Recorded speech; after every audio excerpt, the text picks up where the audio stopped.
በስመ አብ ወወልድ ወመንፈስ ቅዱስ አሐዱ አምላክ እግዚአብሔርን አጋዥ አድርገን የጥቅምት 18 የአባታችን አቡነ ኤዎስጣቴዎስን ገድል ማንበብ እንጀምራለን።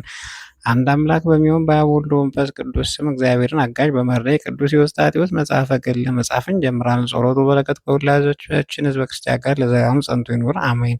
ከዚያ በኋላ ወደ መምህሩ አባ ዳንኤልና ወደ መነኮሳት ሁሉ ሄዱ። አባቶቼ ወይ ዲቁና ሹመት እምቢ ስላልኋችሁ ይቅር በሉ። እሺ በእጅ የምትሉ ፈቃዳችሁን አደርጋለሁ፣ እግዚአብሔር ፈቃድ ይሁን አላቸው። እነርሱም ይህን ሰምተው አደነቁ። ዲቁና ሹመትን እምቢ እንዳይል የታየው እንዳለ ተጠራጠሩ። ያን ጊዜ እንደ አንድ ቃል ተናጋሪ ሁላቸውም በህብረት መረቁት፣ አመሰገኑት። እንዲህም አሉት፣ የመልከ ጼዴቅና የአሮን በክህነት ወደ ክህነትነትህ ያስምርልህ። በጽድቃቸው ብርሃን ዓለምን ያበሯት ዘንድ 12ቱ ሐዋርያትም የመረጠ ብርሃንን ያበራት ዘንድ ስምህን እንደ ስማቸው ከፍ ከፍ ያደርግልህ አሉት። ከዚያ በኋላ ሕፃን ማዕቀበ ጊዜ 12 ዓመት በመላው ጊዜ ኢትዮጵያን ጳጳሳት ወደሚሆኑ ወደ ቅዱስ ጳጳስ አባ ዮሐንስ ወሰዱ። ዲያቆንም አድርጎ ሾሞ። ተራራን አፍልሶ ተራራን የተከለ አባ አብርሃም ሶርያዊ የእስክንድርያ ሊቀ ጳጳስ ሆኖ ሳለ ጳጳስም እንዲህ ሲል ትንቢት ተናገረ። ይህ ሕፃን በእግዚአብሔር ፊት ታላቅ ይሆናል። ዲያቆን ሆኖ ከተሾመ በኋላ ለቤተ ክርስቲያን እንደ ዓይንና እንደ ጆሮ የሆናት ምዕመናን በቃሉ መቅዘፊያ ከኃጢአት ማዕበል ያሻግራቸው ዘንድ እንደሚተጋ ባለመርከብ ወገቡን ታጥቆ ይተጋ ነበር። የሰማዕታት መጀመሪያና የዲያቆናት አለቃ እንደሆነ እንደ እስጢፋኖስ የመንፈስ ቅዱስ ጸጋ በላዩ መላ። ከዚያች ቀን ጀምሮ ሕሊናው እስከ 7ኛው ሰማይ ድረስ ይወጣ ከፍ ከፍ ይል ነበረ።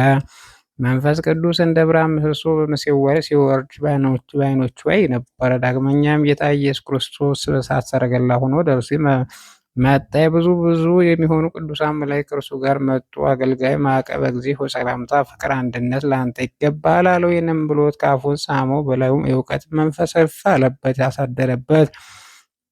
እንዲህም አለ፣ አንተ ሕፃን ስትሆን ጻድቅ ወደድህ፣ ጽድቅን ወደድህ፣ አመፃንም ጠላህ። የባለጸጋም ልጅ ስትሆን ራስህን አደየህ። ትንሽም ስትሆን ከሰው ጋር ከመጨመርና ምድራዊ ትምትሆን ደስታ ሰውነትህን ለይሃት። ስለዚህም ሐዋርያት ስልጣን ትሰጥህ ዘንድ ከአንተ ቃል ኪዳን አደርግ ዘንድ ልነግርህ ወደ አንተ መጣሁ። ከዛሬ ጀምሮ ሕጌን አስተምር፣ ትእዛዜንም መስክር። ይህም ነገር መድህን ለማዕቀበ ጊዜ በነገረው ጊዜ ከእግሩ በታች ሰግዶ ማዕቀበ ጊዜ እንዲህ አለው፣ ጌታ ሆይ ይህን እንዴት እችላለሁ? እኔ ትንሽ አእምሮም እውቀት የጎደለኝ ነኝና። ጌታችንም እንዲህ አለው፣ ለሰው ልጆች አንደበት መናገር የሰጠው ማን ነውን?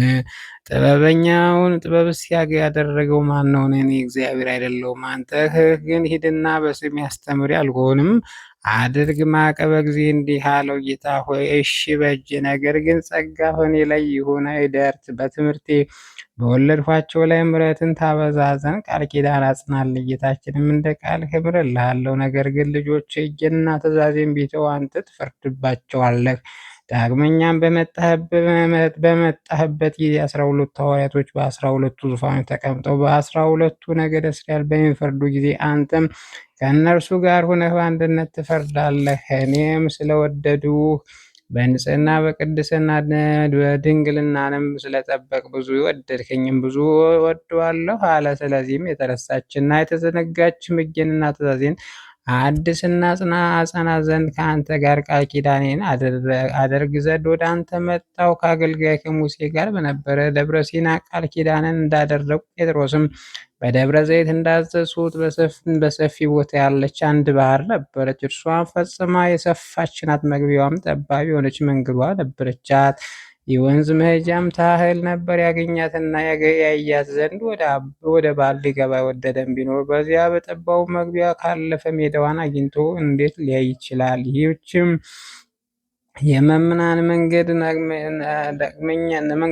ዳግመኛም ይህች የአንተና የልጆች መንገድ ናት። በበረሃ ውስጥ የታነጸች ሌላ ሀገርም አለች። እርሷም በበረከት ሁሉ የተመላች ነች። ሀገር ግን መግቢያዋ ጠባብ የሆነ መንገድ ነበረቻት። ይህችም በገደል ውስጥ ነበረች። በቀኟም እሳት በግራዋም ጥልቅ ውሃ ነበራት። አንዲት የሆነች መንገዷን በእሳትና በጥልቅ ውሃ ላይ ነበረች። መንገዷን ከአንዲት የሰው እግር መርገጫ በቀር አትችልም ነበር። ይህችን ሀገር የሰጠችው ሰው ቢኖር በዚያ በጠባቧ መንገድ ካለፈ ርስቱን እንዴት ያገኛልን?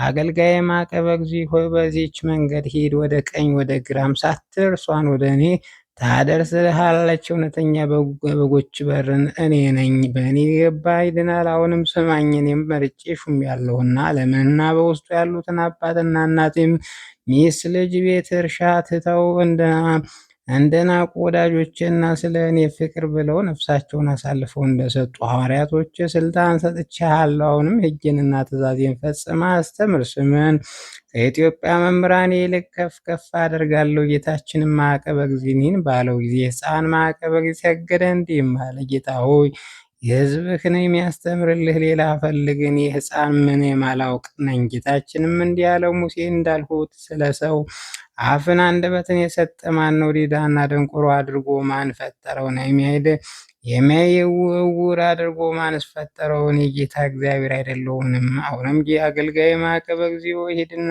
እንደ ሐዋርያት ፈጽም አስተምር፣ ስበክ።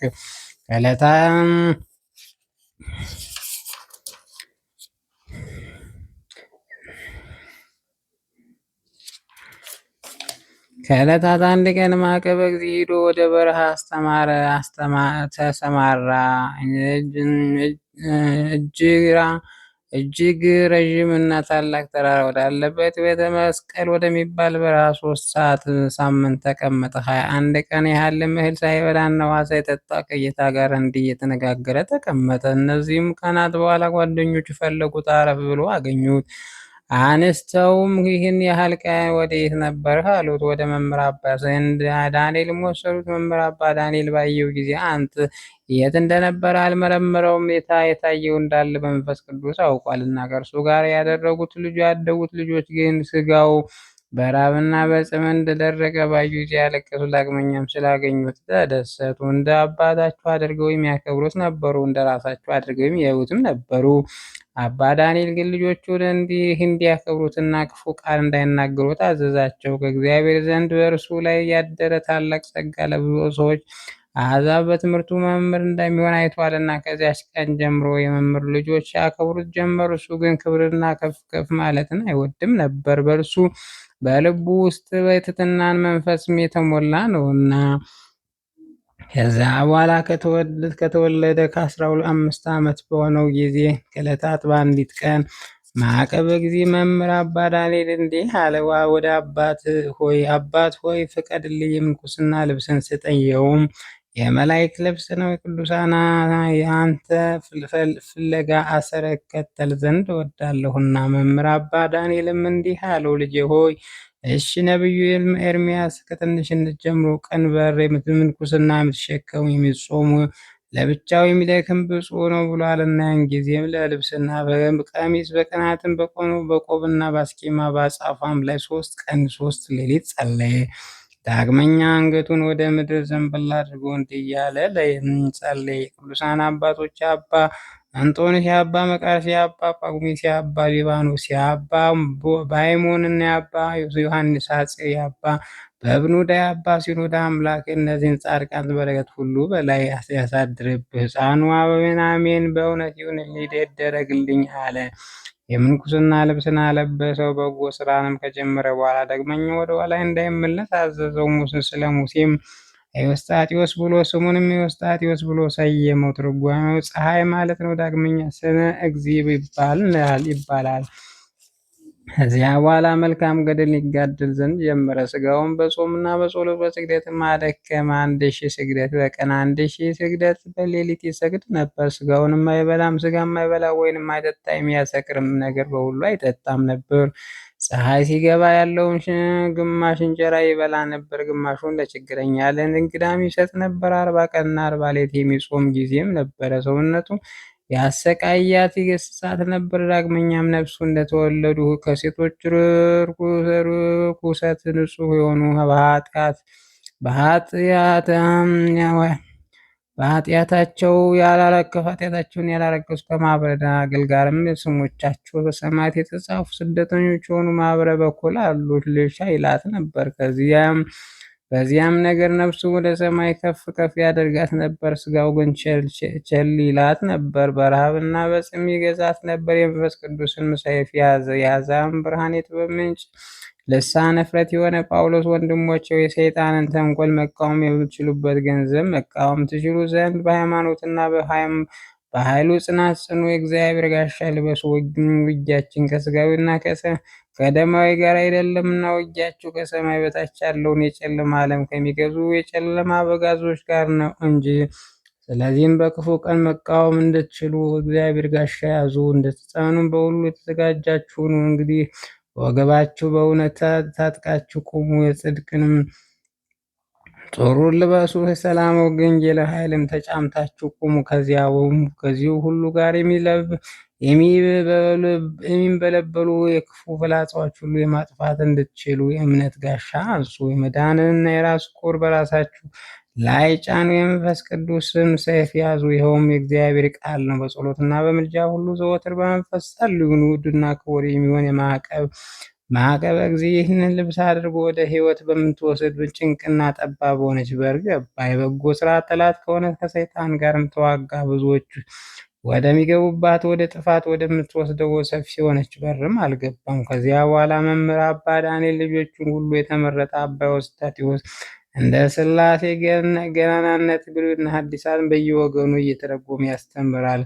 እያስተማረ እግዚአብሔር እንዳገለገለው ቤተ ክርስቲያንን በምስጋና ብርሃን እንዳበራት ባዩ ጊዜ አባ ዳንኤል መምህሩን እንዲህ አለው። ልጄ ሆይ ከእንግዲህ ወዲህ ከዛሬ ጀምሮ የአሕዛብ ብርሃን ትሆን ዘንድ ቅስና ተሾም። ሀብተ ክህነት ከእግዚአብሔር ዘንድ ለአንተ ተሰጥቷልና፣ ከሴቶች ርኩሰትም ሥጋህን ስለ አነጻህ እርሱ መርጦሃልና፣ እግዚአብሔር በንጹሕ ይመሰገን ዘንድና በትሑታንም ይቀደስ ዘንድ ይወዳልና። ልጄ ሆይ ታዘዝ። በመልካም የሚያስተዳድሩ ቀሳውስት ይልቁም በመስበክና በማስተማር የሚደክመው እጥፍ ደረብ ክብር ይገባቸዋል ብሎ ጳውሎስ ያለውን ስማ። ንዑድና ክቡር የሆነ አባታችን ዮስጣቴዎስን ሰምቶ መምህሩን እሺ በጎ እንዳለ ይሁን አለው። ከዚያም በኋላ ወደ ጳጳሱ ወሰደውና ቅስና ተሾመ። ቅድስና ከተሾመ በኋላ ንዑድ ክቡር የሆነ የማዕቀበ ጊዜ ቅዱስ ሚካኤል ታየው። እንዲህም አለው፣ ደገኛ የወንጌል መምህር ሆይ አስቀድመህ እንደታዘዝህ እውነተኛ አምላክ ሕግ ታስተምር ዘንድና እግዚአብሔር ቃል ትዘራ ዘንድ ይገባሃል። ከዚያ በኋላ ቅዱስ ማዕቀበ ጊዜ እግዚአብሔር ትእዛዞች ይሰብክና ያስተምር ዘንድ ጀመር።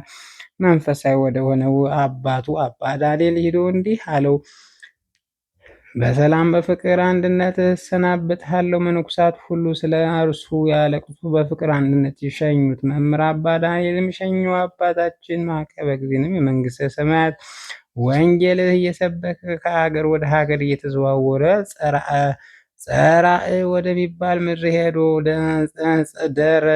ደራቢ ወደሚባል ዋሻ ገባ። በውስጧም 7 ዓመት ተቀመጠ። በሰይጣን ይፈተን ነበር።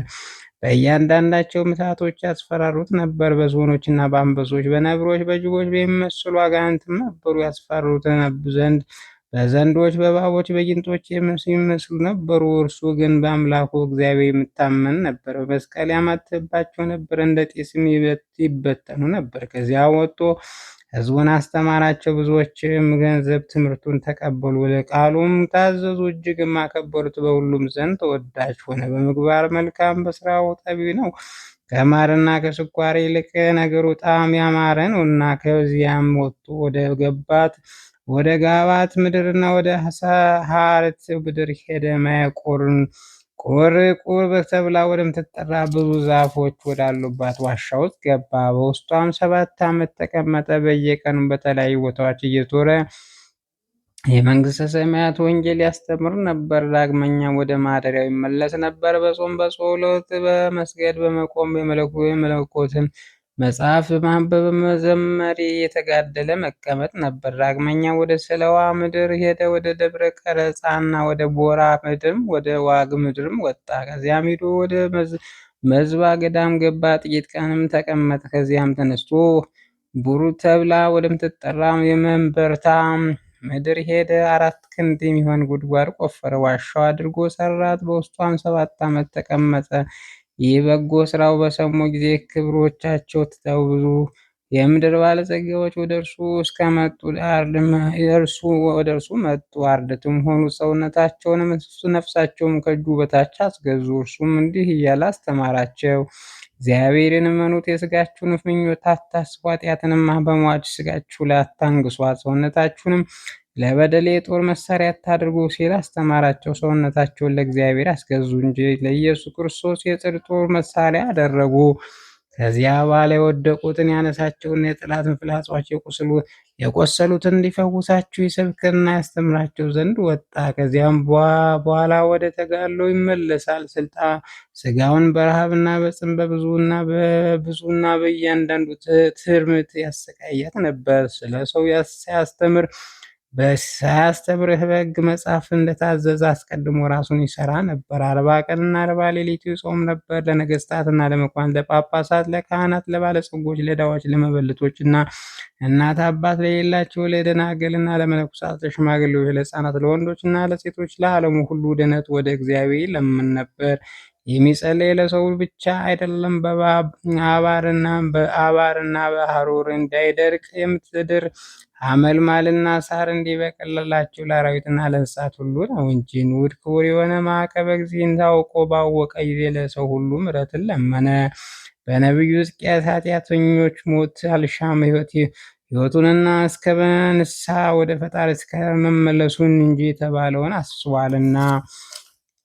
ስለዚህም ነገር ስለ ዓለሙ ሁሉ ያለቅሳል። እግዚአብሔር ይቅር ይላቸው ዘንድ ለዓለሙ ይማልዳል። ሐዋርያ ያዕቆብ የጻድቅ ሰው ሞት ጸሎቱ ብዙ ትረዳለች፣ ግዳጅም ትፈጽማለች እንዳለ ክርስቶስ አምነው ስለ ሞቱ መምናን ከቅዱሳን ሁሉ ጋር በመንግሥተ ሰማያት በዕረፍት ቦታ ነፍሳቸውን ያሳርፍ ዘንድ ይማልዳል፣ ይለምን ነበር። ስለ ዓለሙ ሁሉ እግዚአብሔር ጥበብና ምሕረት ምክርን፣ የቀናች ሃይማኖትና ትዕግስትን ይሰጥ ዘንድ ይማልዳል። ይችን በእግሩ ቆሞ ሲጸልይ በግድግዳ አይደገፍም፣ ወደ ምሰሶም አይጠጋም፣ በትርም አይመረኮዝም ነበር። እጆቹን ወደ እግዚአብሔር አምላኩ ዘርግቶ ዓይኖቹ ወደ ሰማይ ያቀና ነበር እንጂ በምድር ላይ ያለ ኃላፊ የሆነ ገንዘብ አላበጀም። ሁለት ልብስም አልያዘም፣ ለእግሮቹ ጫማ ለእጆቹ በትርም አልያዘም ነበር።